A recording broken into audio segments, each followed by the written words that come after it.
आगे बढ़ते हैं, बात करते हैं खबरों की। मणिपुर हिंसा के चलते मध्य प्रदेश के करीब 24 छात्रा वहां फंसे हैं, जिसके लाने के लिए CM Shivraj Singh Chouhan action mode में हैं। मध्य प्रदेश के कुल 50 छात्रों को वापस लाया जा सकता है।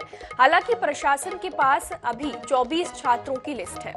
इन सभी छात्रों को आज दोपहर इम्फाल से गुवाहाटी लाया जाएगा, जहां से सभी को दिल्ली स्थित मध्य प्रदेश भवन ले जाया जाएगा। वहां से छात्रों की मध्य प्रदेश वापसी होगी। वहीं आज दोपहर 12 बजे तक भी 24 छात्रों के अतिरिक्त कोई और वापसी के लिए प्रदेश सरकार से संपर्क करता है तो उन्हें भी वापस लाया जाएगा। तो मध्य प्रदेश के जो छात्र मणिपुर में फंसे हुए हैं, उन्हें वापस लाने के लिए कवायद जारी हो गई है, कवायद तेज हो गई है। मुख्यमंत्री शिवराज सिंह चौहान ने छात्रों से संपर्क किया है, उनसे बात की है।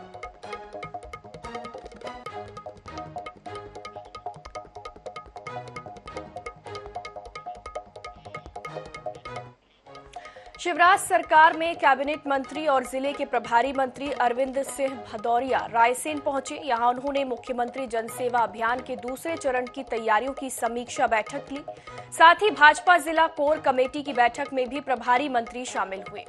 पूर्व मंत्री दीपक जोशी के कांग्रेस में शामिल होने पर उन्होंने कहा कि पार्टी को इससे कोई फर्क नहीं पड़ेगा। कैबिनेट मंत्री अरविंद सिंह भदौरिया से खास बातचीत की हमारे रायसेन संवाददाता दिनेश यादव ने।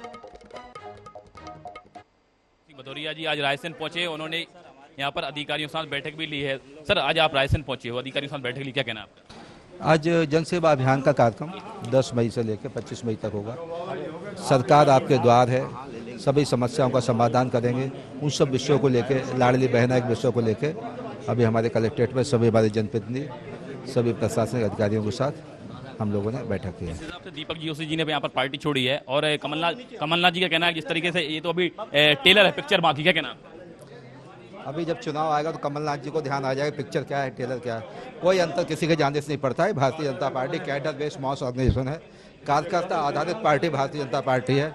यहाँ किसी कोई अंतर नहीं पड़ता है। तो इसलिए भारतीय जनता पार्टी को कमलनाथ जानते नहीं ठीक से। कमलनाथ जी, आपके जो ख्वाब हैं, जो मुंगेरी लाल के हसीन सपने हैं, इस प्रकार की नौटंकियों से यहीं पर रखे रह जाएंगे। आखिरी सवाल आपसे, जिस तरीके से यहाँ पर भाजपा के जो पुराने लोग हैं उनको भाजपा के जो पुराने लोग हैं वो कहीं असंतुष्ट दिखाई दे रहे, इसलिए पार्टी छोड़ के जा रहे हैं। कोई संतुष्ट नहीं है, सभी संतुष्ट हैं। भारतीय जनता पार्टी के हर कार्यकर्ता को हर काम के लिए कार्यकर्ता हमेशा तैयार है। सिंधिया समर्थकों के कारण क्या भाजपा के लोग थोड़े से नाराज दिखाई दे रहे हैं? पुराने भाजपा कोई नाराज नहीं दिखाई दे रहा है। भाजपा में अच्छे लोग हैं और ये सिंधिया समर्थक है, ये भी सब भारतीय जनता पार्टी है।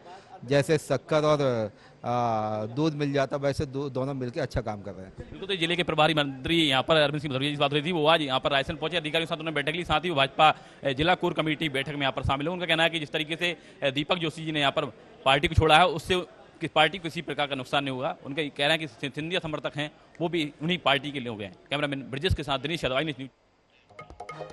पीसीसी अध्यक्ष कमलनाथ आज परासिया ईडीसी ग्राउंड में मध्य प्रदेश में नारी सम्मान योजना का शुभारंभ करने जा रहे हैं, जिसकी तैयारियों और सुरक्षा व्यवस्था का जायजा विधायक एसडीएम और एसडीओपी ने रविवार को मौके पर जाकर लिया।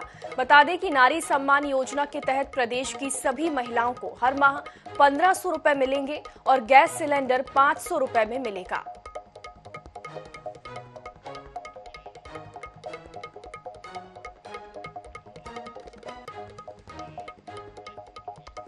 जबलपुर में भाजपा सांसद राकेश सिंह ने 300 से ज्यादा कार्यकर्ताओं के साथ फिल्म द केरला स्टोरी देखी। मल्टीप्लेक्स में सीटें फुल होने के कारण सांसद ने जमीन पर बैठकर फिल्म देखी। इस दौरान सांसद राकेश सिंह ने कहा कि भारत में धर्म परिवर्तन विषय पर जनजागरण की आवश्यकता है, क्योंकि आज जिस तेजी से ये मामले सामने आ रहे हैं, उससे अत्याचार की सारी सीमाएं पार हो रही हैं। इस फिल्म में अंतर्राष्ट्रीय स्तर पर चल रहे षड्यंत्र को दिखाया गया है। वहीं भाजपा महिला मोर्चा ने भी फिल्म की जमकर तारीफ की। में केरला फाइल्स, केरला स्टोरी एक केवल फिल्म भर नहीं है, ये प्रतीक है भारत के भीतर अंतर्राष्ट्रीय स्तर के किस तरह के षड्यंत्र चल रहे हैं। इस्लाम को आधार बनाकर किस तरह से लोग महिलाओं के धर्म परिवर्तन का सुनियोजित षड्यंत्र कर रहे हैं, उन पर क्या क्या अत्याचार होते हैं, उसका सजीव चित्रण इस फिल्म में है। इतने समय से जिस पक्ष को हम दबी आवाज में देख रहे थे, या हम कह सकते हैं कि मार्क्स पुत्रों के दबाव में जो पक्ष दबा हुआ था, आज वो पक्ष कहीं ना कहीं इन फिल्मों में मुखर नजर आ रहा है, मुखर होते हुए नजर आ रहा है। फिर वो कश्मीर फाइल्स हो या केरला स्टोरी। अंतर्राष्ट्रीय हिंदू परिषद के अध्यक्ष प्रवीण तोगड़िया ने फिल्म द केरला स्टोरी के विरोध पर अपने विचार रखे। उन्होंने कहा कि लोकतंत्र में सभी को बोलने का अधिकार है। फिल्म का कुछ लोग समर्थन करेंगे और कुछ लोग विरोध भी करेंगे, लेकिन ये तल्ख हकीकत है कि धर्मांतरण हो रहा है और हिंदू लड़कियां लव जिहाद की शिकार हो रही हैं। उन्होंने कहा कि उनका संगठन स्कूल, कॉलेज और मोहल्ले में पहुंचकर लोगों को जागरूक कर रहा है।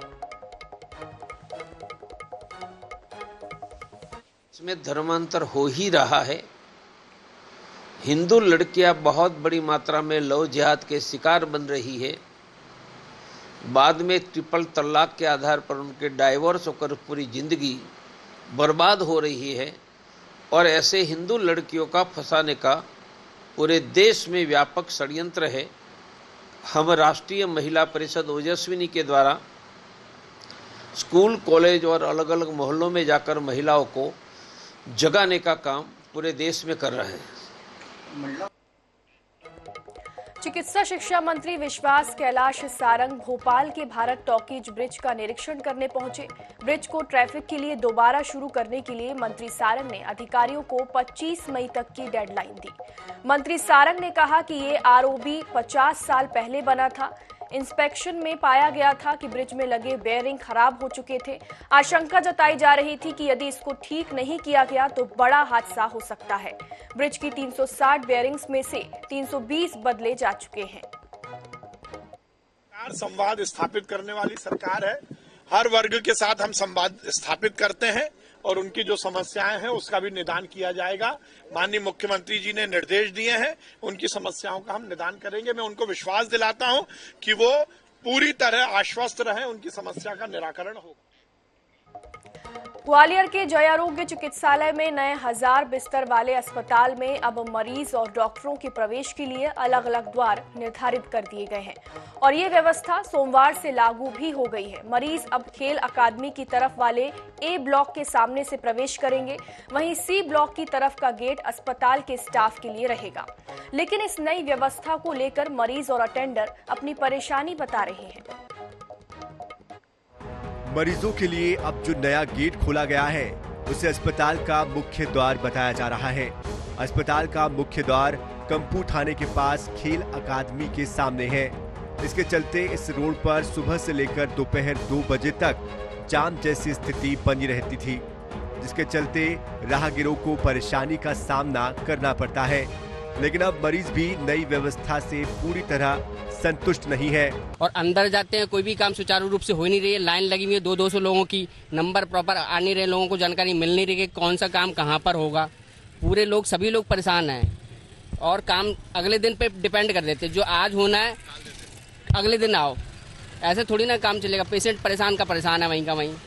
सर उधर से थोड़ा बहुत पास पड़ता था, यहाँ से थोड़ा दूर भी पड़ भी रहा है। इधर खुलने पर फर्क क्या पड़ेगा? वो ये बच्चे को सही करवाना है, वो तो आना जाना तो रहेगा। दूर चाहे कितना ही दूर पड़े, किराया बढ़ रहा है ना सर। ऑटो तो आया था मगर किराया तो लग ही रहा है, वहाँ से पास पड़ जाता था सर। डीन डॉक्टर अक्षय निगम ने आदेश जारी किया है कि सोमवार से मरीजों और उनके अटेंडेंट की एंट्री अब मुख्य द्वार से ही होगी। इसके पीछे तर्क है कि जल्दी में अस्पताल की शिफ्टिंग की गई थी और मरीज डॉक्टरों को एक ही गेट से प्रवेश होने के कारण अव्यवस्था का सामना करना पड़ता था। नई व्यवस्था होने से डॉक्टर और मरीज दोनों को परेशानी नहीं होगी। देखिए, जब हमारा 1000 बेड अस्पताल का निर्माण हुआ था, 2 गेट उसके एकेडमी की तरफ दिए गए। एकेडमी मतलब एकेडमी रोड की तरफ दिए गए थे और इधर पर एक गेट दिया गया था जो एक इमरजेंसी गेट था, जो कभी कभी खोलने के लिए गए थे। लेकिन तब हमारा शुरुआत की स्थिति तो हमारे पास स्टाफ कर्मचारियों की कमी थी, तो एक गेट से मैंने काम चलाया। अब मैंने एग्जीक्यूटिव काउंसिल में अपने इसका कमिश्नर साहब के पास रखा था कि हमें अब वो गेट खोल दिया जाए, जिससे मरीजों को जो हो रही असुविधा उससे उनको निजात मिले। तो कमिश्नर ने कहा ठीक है डॉक्टर धाकाड़ो आप मिलकर निर्णय लीजिए। हम लोगों ने मिलकर निर्णय लिया है। उसके आधार पर वहाँ के दोनों गेट जो एकेडमी की तरफ खोली है, जिसमें एक आने का एक जाने का है। मरीज सुचारू रूप से आएगा, सुचारू रूप से जाएगा। 1000 बिस्तर के अस्पताल की प्रवेश व्यवस्था अलग अलग होने से भीड़ का मैनेजमेंट तो हो सकेगा, लेकिन पार्किंग की व्यवस्था और एंट्रेंस गेट पर स्टाफ की मौजूदगी ना होने से बीच बीच में अफरा तफरी का माहौल बन जाता है। ऐसे में आने वाले समय में ही ये साफ हो सकेगा कि नई व्यवस्था कितनी कारगर साबित होती है।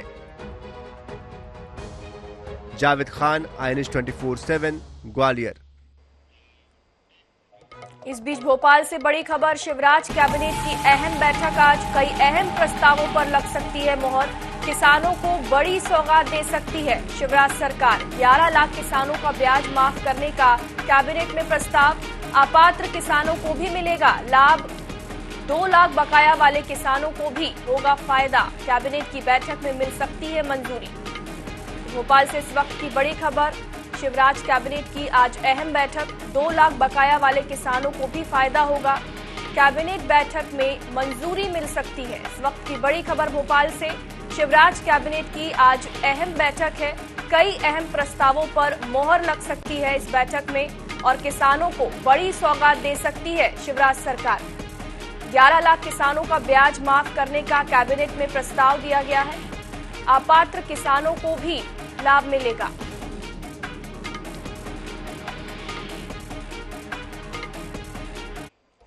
भोपाल नगर निगम में विवादों में रहने वाले विंड एनर्जी प्रोजेक्ट का आखिरकार हरी झंडी मिल गई है। नगर निगम परिषद से लेकर MIC की बैठक में इस प्रोजेक्ट का जमकर विरोध हुआ। 6 महीने बाद अब विंड एनर्जी प्रोजेक्ट शुरू हो रहा है। महापौर का दावा है कि आने वाले 16 महीने के अंदर इस प्रोजेक्ट से बिजली उत्पादन शुरू हो जाएगा, जिससे नगर निगम भोपाल को कम दाम में बिजली मिलेगी। इससे नगर निगम के आर्थिक नुकसान को भी कम किया जा सकता है। 6:30 बजे माननीय प्रदेश के हमारे यशस्वी मुख्यमंत्री शिवराज सिंह चौहान जी के कर कमलों द्वारा विंड और सोलर प्लांट का ऑनलाइन भूमि पूजन होगा और ये भूमि पूजन के बाद में भोपाल नगर निगम को एक बहुत बड़ी सौगात मिलने वाली है। भोपाल की जनता को भी बहुत सुविधाएं। दिल्ली के जंतर मंतर पर प्रदर्शन पर बैठे पहलवानों के समर्थन में ग्वालियर में भी धरना शुरू हो गया है। ग्वालियर के हजीरा चौराहे पर शुरू हुए इस प्रदर्शन में यूथ कांग्रेस के नेताओं के साथ कई राष्ट्रीय और स्थानीय स्तर की महिला खिलाड़ी भी शामिल हुए हैं। दिल्ली के जंतर मंतर पर जो पहलवानों का धरना दिया जा रहा है और अपने उसके हक की लड़ाई मांगने के लिए जंतर मंतर पर पिछले दिनों से धरने बैठे हुए हैं। खाप पंचायत ने भी समर्थन दे दिया है और ग्वालियर में भी एक यहाँ पर जो खिलाड़ी हैं वो खेल समर्थक हैं, यूथ कांग्रेस के बैनर तले यहाँ पर एक प्रदर्शन के साथ समर्थन भी किया जा रहा है और इसमें साफ साफ लिखा है कि डरो मत, हम आपके साथ हैं। इस आंदोलन की और इस धरने की अगुवाई कर रहे हैं यूथ कांग्रेस के ऑल इंडिया कांग्रेस के सेक्रेटरी वीरेंद्र दर्शन सिंह। जानने की कोशिश करेंगे जो आप इस अभियान को छेड़ने का शुरुआत की है, क्या मकसद है आपका? मकसद बहुत साफ है।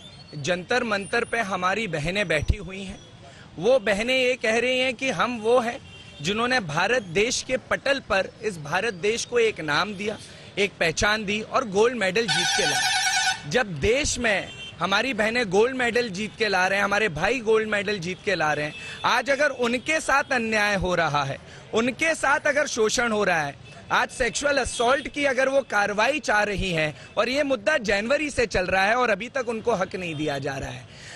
हमारी कोशिश है, कांग्रेस पार्टी की कोशिश है, कमलनाथ जी की कोशिश है, राहुल गांधी जी की कोशिश है और हर एक कार्यकर्ता, हमारे बीवी श्रीनिवास जी, कृष्णा जी की ये कोशिश है कि ये लोगों के बीच में जागरूक करना जरूरी है कि खिलाड़ी सिर्फ रेसलर नहीं है।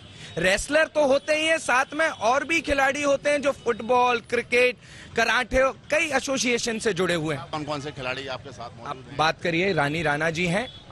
रानी राणा आप यहाँ पर रेसलर के रूप में मौजूद हैं और सबसे बड़ी बात है कि महिलाओं पर अत्याचार और महिला खिलाड़ियों का मुद्दा है, आप किस तरीके से समर्थन?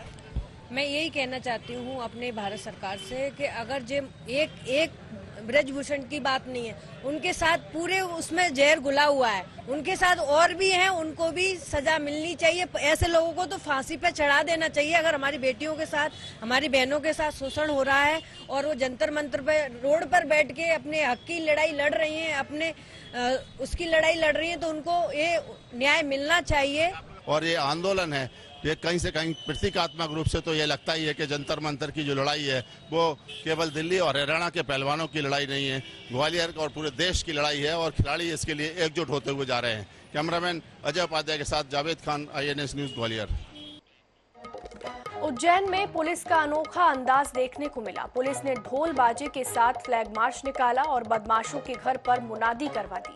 इसके बाद 4 मई को बीच सड़क पर दिन दहाड़े युवक को गोली मारकर हत्या करने वाले आरोपी जीतू गुर्जर और धर्मेंद्र सिसोदिया के मकान को तोड़ दिया। शहर में एक के बाद एक हुई सनसनीखेज वारदातों के बाद पुलिस अब एक्शन मोड में दिखाई दे रही है। फ्लैग मार्च में 2 एडिशनल SP, 3 TI सहित करीब 50 से ज्यादा पुलिसकर्मी शामिल रहे। पुलिस टीम ने पोपली नाका क्षेत्र में रहने वाले 5 बदमाशों के घर के सामने ढोल बजाकर मुनादी कराई और बताया कि कुख्यात बदमाश कितने अपराधों में शामिल रहे हैं और जल्द ही उनके मकान को तोड़ा जाएगा।